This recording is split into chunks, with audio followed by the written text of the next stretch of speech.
Luckily, it's not cold outside tonight, but anyways, normally I would just cut the heat up.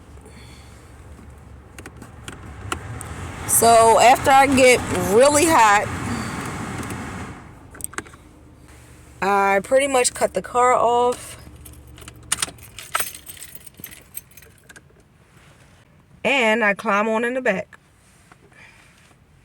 I'm not sure why this camera isn't in focus. I hope it's not broke. I haven't recorded really in a long time.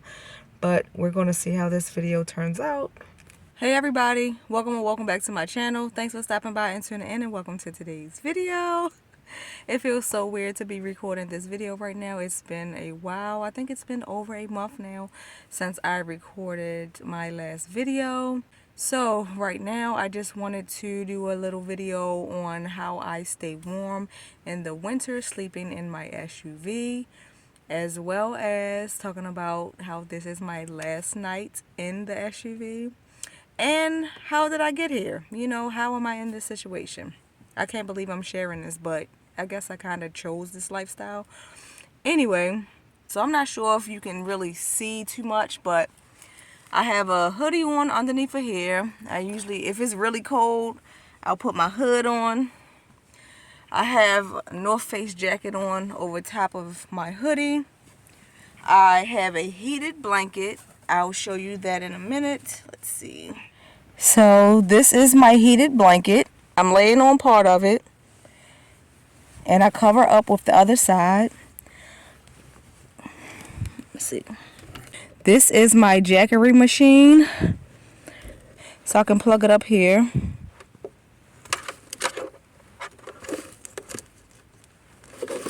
I almost didn't make this video because my autofocus was not working to, you know, show up front the dashboard temperature and me recording, cutting the heat up on blast before I cut the car off. So I just put it in here, cut this on,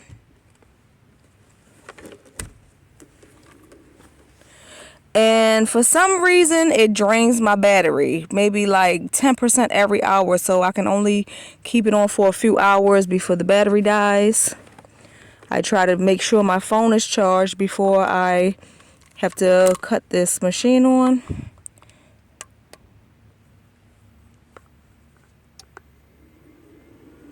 As you can hear, it's starting to drain my battery already, whatever that noise is.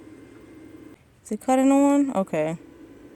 So yeah, I can cut it up as high as I want. So I have this layer on. I have a sheet, and most of the time I'm curled up in here, so I double fold my comforter. And on top of that, I use this throw blanket on top of me. So how many layers is that? 1, 2, 3, 4, 5, plus my hoodie and my North Face jacket. So thankfully that keeps me pretty warm. You know, like I said before I cut the car off, I sit in the heat and get super hot with the heat on blast, put my hood on, and then jump up underneath of my covers real quick, plug up my blanket and trap all my body heat in along with the heated blanket. And that usually, you know, holds me over for the night, to get through the night and not be too cold. So I guess that's that. And I also wanted to discuss this being my last night sleeping in my new SUV. Man, like, how did I get here? So let me put this up here real quick. I don't know if it's safe over here. I'm in a park and ride area. Anyway, some of you know, some of you don't. So back in 2019, I decided to try to go after my dreams, moving abroad, getting a job abroad, getting an apartment abroad, and just living my life outside of the US. So I had, you know, an apartment or house and a car, nice little job, and traveled here and there or whenever I felt like it, special occasions. And I wanted something different. I didn't just want to have a job, just a regular job, just, I guess, quote unquote, the American dream. I mean, partially. And so I gave up my job, gave up my place, gave up my vehicle, and I did what I needed to do. I did my research, visited the country before I actually moved there, saved up enough money, set up going to school. Went over there, everything was good. Housing, was taken care of, included in the amount that I paid for school. And, finished school, got a job, got my place, and then, you know what? I said I was not going to talk about this anymore. I get tired of talking about this situation. I'm trying to get over it. But, still trying to pick up the pieces of where my life was left after I'll put it on the screen. I don't even know if this word is censored now on YouTube. So, yeah, dealing with that situation and still trying to pick my life back up. I came back to the U.S. because I actually stayed in Cambodia for almost 2 years. And most of that time I didn't have a job. I did a video on how I survived over there. Like, I really need to watch that video because going a whole year without a job and still surviving in a country like by yourself, a foreign country, is just like, I need to give myself more credit for the things that I've made it through. Not even that, just my personal life. Anyways, I don't want to get too deep on how I stay warm in my SUV during the winter video.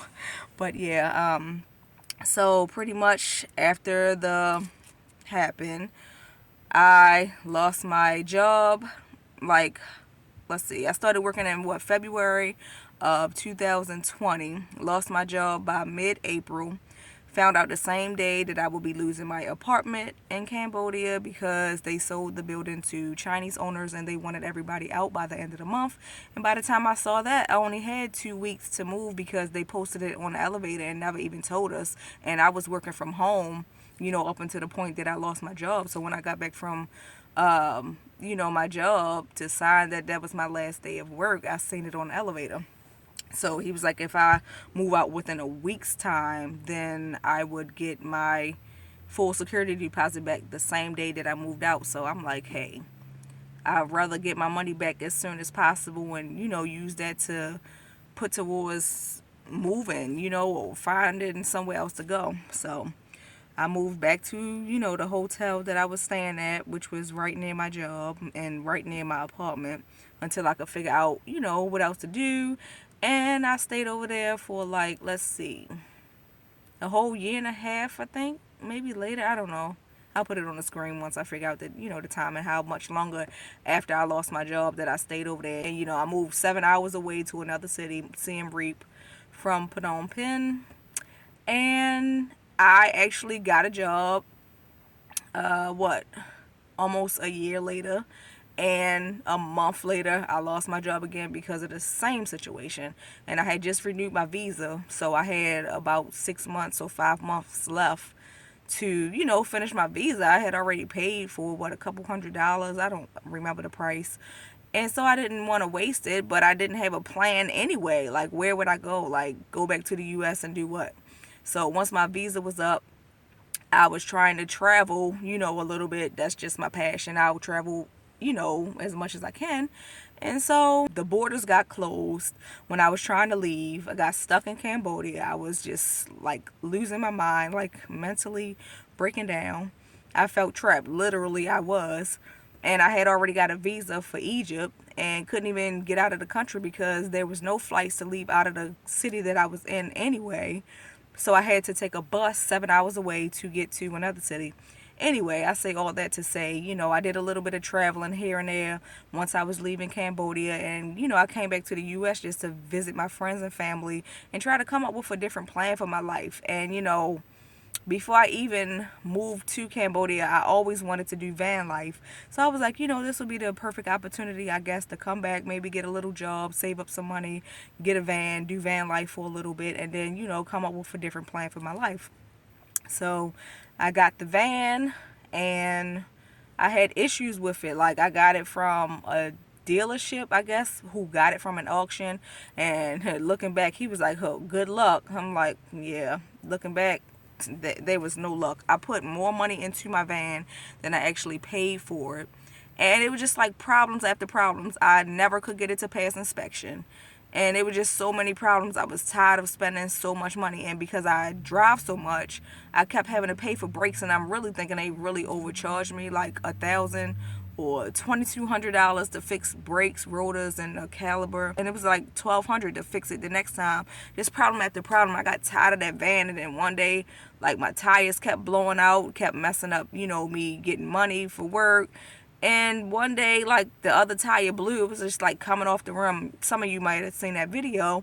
I just got tired of it, and I didn't even really think it through. Like, when I got this SUV, like, how am I going to live in here? Like, I mean, I know people do live in their SUVs and stuff like that, but I really didn't think it through. And it's been, like, mentally, I guess the word is taxing, or I don't know, just like mentally challenging. And I don't know, like, it's just really hard to deal with life living in this SUV. It's just like trying to use the bathroom in here. I know that's probably weird. I don't know if anybody tried to use the bathroom in their SUV, but I guess I kind of got issues with going out into public. I try to avoid it as much as possible, and, you know, trying to wash up in here.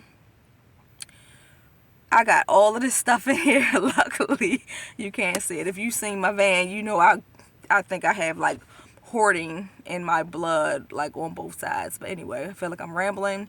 I didn't want to make a long video. I really didn't think I was going to make this video because my autofocus wouldn't work, so I was getting frustrated.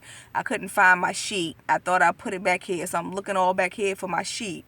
It was still up the front in my laundry. Then I couldn't find this blanket to show you, you know, how many different layers I have to try to keep warm. Anyway, so yeah, every time I was trying to look for a place, it was none available, like, in the areas that I wanted to be in, that was kind of like close to the area that I work in. And, like, you know, everything has gone up, and I do still want to have a good balance of being able to travel and, you know, pay for my bills and stuff like that. So I don't want my expenses to be high, but at the same time, like, living in this SUV is just not doable anymore. I'm seeing shadows. I need to get ready to leave from over here. But I think that's everything that I wanted to say. You'll be seeing a video coming out soon after this, a life update. Since this is my last night sleeping in this freaking SUV, like, yeah, it's time. I can't do this anymore. I haven't talked this much in a long time. My voice is getting raspy. I'm choking. I need to get some water. I haven't been drinking water lately. Anyways, this has been me sharing how I stay warm in the winter in my SUV, and that this is my last night in the SUV. I'm thankful. I hope I don't, you know, get in my mind. I'll share those thoughts in my next video. Oh, yeah, I shared how I got to this point of being in an SUV, sleeping in an SUV. So yeah.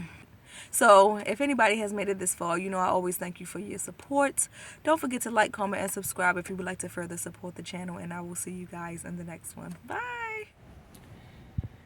It really just hit me just now. I just pulled up to my parking spot where I usually park at. This is just some random neighborhood on, like, one of those little, you know, side streets of the apartment complex, or, you know, the townhouses. Anyway, wow, I probably can't even sleep tonight because I'm just, like, having a lot of different emotions that I'll share in my next video. This will be the last time that I have to struggle to climb in a back seat. You don't want to see all my mess. You can't even see it. I don't want to bring attention to my vehicle crap. And just having to hide, like, trying to be, like, inconspicuous and not wanting people to know that I'm in here, and, you know, cars passing by, I be trying to time, you know, when I climb in the back to make sure nobody sees me climbing back there, and to, you know, duck when cars are riding by. I know this might be crazy to record this way, but I don't want to cut the light on and you can't see me the other way.